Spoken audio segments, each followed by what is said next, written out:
Hey guys, it's Strangelove here, and for this video I'm going to show you where to find yet another Dark Souls Easter egg, this time in Garden Warfare 2.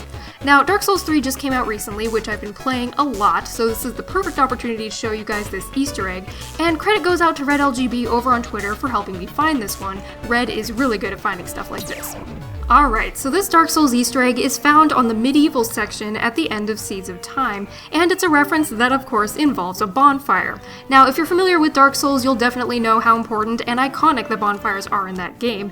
And actually, the first Garden Warfare has some very similar bonfires on Driftwood Shores, and I remember during one of my live streams that I was surprised that they hadn't made one of them into a Dark Souls reference, knowing that they like to do these kind of video game Easter eggs in the game anyway. Well, it seems like the developers must have heard me or something, because they did just that.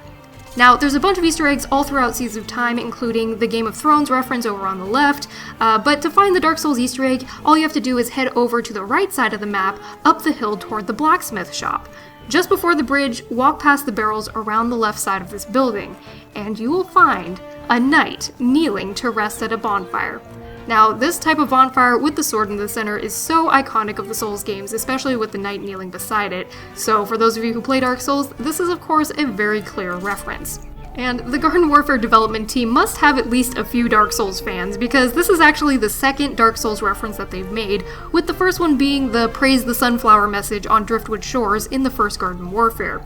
That Easter egg was really cool to find as well, but I always thought that since they already had bonfires in Garden Warfare, that a Dark Souls reference would have just been an obvious thing to do, which is why I'm glad to see that it made its way into this second game.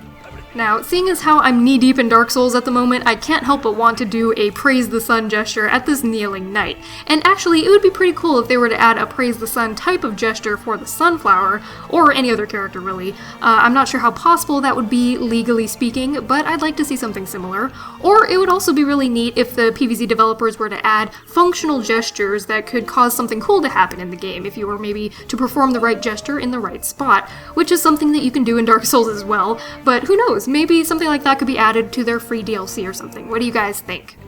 Alright, so that is the Dark Souls Easter egg in Garden Warfare 2, and I'm actually surprised that I haven't heard anyone mention this Easter egg, because I'm sure a lot of you have found this little area at the back of the blacksmith shop while playing the game, and maybe you just didn't know that this was a Dark Souls reference, so now you know.